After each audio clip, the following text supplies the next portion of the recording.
This is the best aerial cinema camera there is, but it actually kind of sucks at the same time. Let me explain.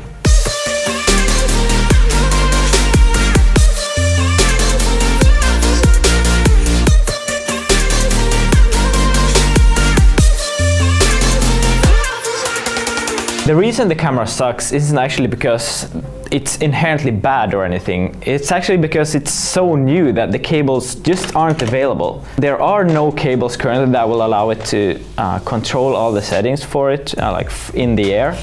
If you buy another RED, you can get a RED Control to Movie Pro control cable, which will allow you to use the movie controller to actually control all the settings. But this has a control port, but there are no cables available for that port. And there are also adapters to adapt to the old RED control port, but there's no functionality. You can only, I've heard someone getting start and stop recording working, but that's all there is. There are no official ways to do this, so it's still a bit of a mess, to say the least. The reason I actually got the Alta 6 instead of the Alta 8 is because the price difference to begin with. I want to get things that are efficient. I don't want to shell out more money than I have to on expensive items like this.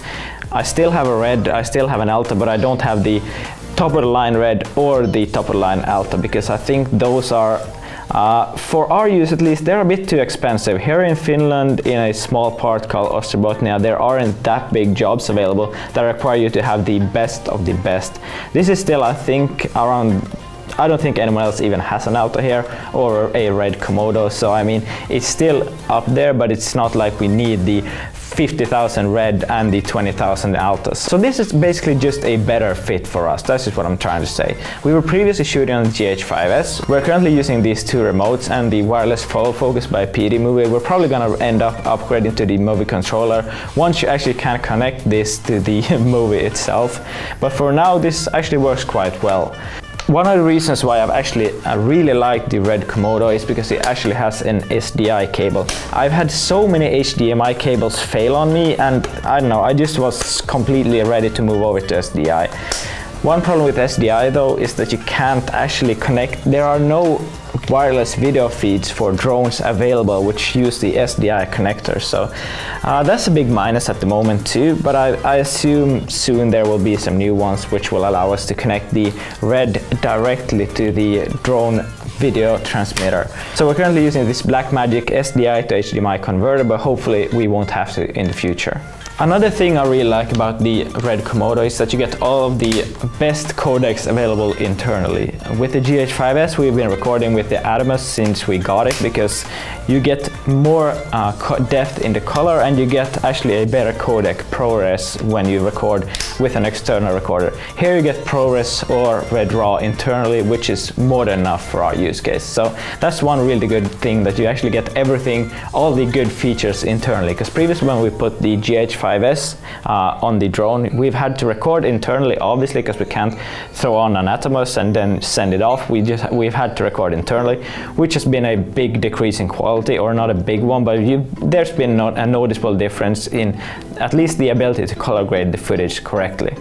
The weight of the RED Komodo actually makes it perfect for drone use. It weighs only 800 grams. It's super lightweight, and comparing it to the GH5s plus cage, you're basically looking at the same weight, which is absolutely amazing because the video quality is on a whole other level. I just have a few more cables to connect here. We have all the physical items attached, so after this we'll be basically good to go, and this is how quick it is to set up. It goes from handheld, as long as you're a bit prepared, into flying in like a few minutes. So that's really, really nice. One of the ways I thought we would be able to actually control this camera in the air would be through the app itself. But as it turns out, the app is useless when you're actually in air, because the range is abysmal, to say the least. Like you can start recording once the drone is 10 meters up in the air, but that's about it. You can't really do much else, change any settings or anything like that when you've got the camera like more than 15 meters away from you.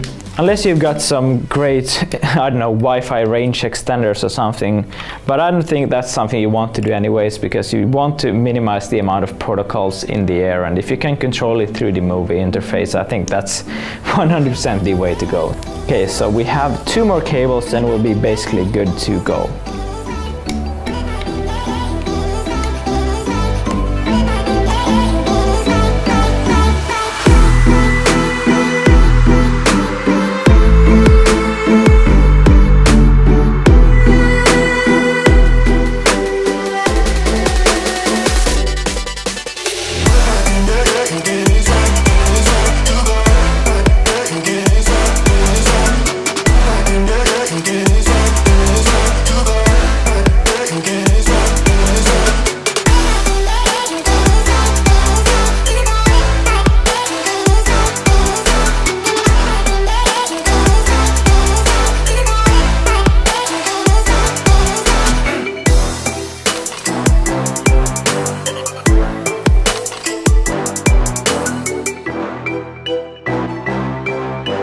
In conclusion, I'd say this is probably the best cinema camera for aerial work, just because it's so light.